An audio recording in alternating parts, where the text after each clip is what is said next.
রাজ্যের ছেলে মেয়েদের খেলাধুলার প্রতি আকৃষ্ট করতে এবার এগিয়ে এসেছে ত্রিপুরা টি ডেভেলপমেন্ট কর্পোরেশন ও টি বোর্ড ইন্ডিয়া।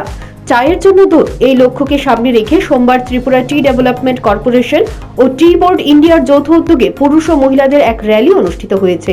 মহিলাদের জন্য 3 কিলোমিটার ও পুরুষদের জন্য 5 কিলোমিটার ওপেন ক্রস কান্ট্রি দৌড়ের আয়োজন করা হয়। এই উপলক্ষে আয়োজিত অনুষ্ঠানে উপস্থিত ছিলেন আগরতলা পুর নিগমের মেয়র দীপক মজুমদার, যুব বিষয়ক ক্রীড়া দপ্তরের অধিকর্তা সত্যব্রত নাথ ও প্রাক্তন টি কর্পোরেশনের চেয়ারম্যান সন্তোষ সাহা সহ অন্যান্যরা। অনুষ্ঠানে বক্তব্য রাখতে গিয়ে মেয়র দীপক মজুমদার বলেন, রাজ্য সরকার চাইছে যুবাদের নেশার করাল গ্রাস থেকে মুক্ত করতে। এই লক্ষ্যকে সামনে রেখেই রাজ্যের সব মহকুমাতে ছেলে মেয়েদের জন্য খেলাধুলার জন্য সব ধরনের সহযোগিতা করে চলেছে।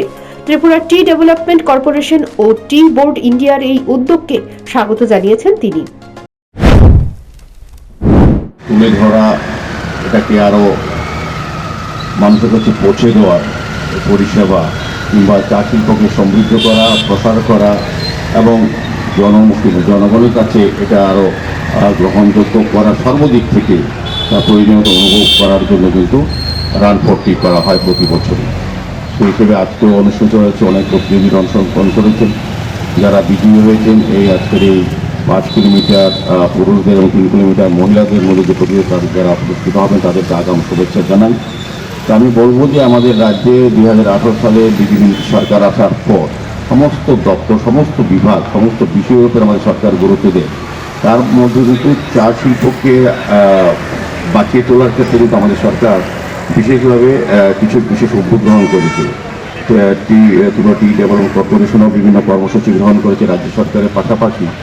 আমাদের চা শিল্পকে সঞ্জীব বলেছেন যে আমাদের চা শিল্পটাকে আগে আমরা আমাদের রাজ্যে যারা বসবাস করি জনগণ বা কিংবা যারা চা পিপাসু বা চা ব্যবহার করি তারা জানতাম না আমাদের রাজ্যে ভালো ভালো চা তৈরি হয়, যেগুলিকে আমরা ব্র্যান্ড জানতাম না। আমাদের রাজ্য সরকার আসার পর আমাদের কর্পোরেশন তারা কিন্তু ব্র্যান্ডিং করেছেন। এখন আমরা জানি আমাদের রাজ্যের উৎপাদিত চা ব্র্যান্ডের সেই ব্র্যান্ডের মাধ্যমে আমরা পেয়ে যাচ্ছি। তার স্বাদ এবং তার গুণগত মান উন্নত করে আমাদের কাছে পৌঁছে দেওয়া হচ্ছে।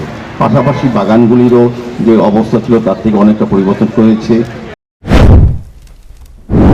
দৌড় প্রতিযোগিতা শেষে পুরুষদের প্রথম 10 জন ও মহিলাদের প্রথম 10 জনকে পুরস্কৃত করা হয়েছে। অতিথিরা তাদের হাতে পুরস্কার তুলে দেন। মহিলাদের দলে প্রথম হয়েছেন লক্ষ্মীরানী ত্রিপুরা, দ্বিতীয় স্নিগ্ধা চৌধুরী, তৃতীয় অরিজিতা সাহা। পুরুষ দলে প্রথম হয়েছেন আকাশ বর্মন, দ্বিতীয় সৌরভ হোসেন এবং তৃতীয় হয়েছেন মোবারক হোসেন। প্রথম পুরস্কার হিসেবে দেওয়া হয়েছে নগদ 3,500 টাকা, দ্বিতীয় পুরস্কার নগদ 2,500 টাকা এবং তৃতীয় পুরস্কার প্রদান করা হয়েছে 2,000 টাকা। Bureau report, news prime Tripura.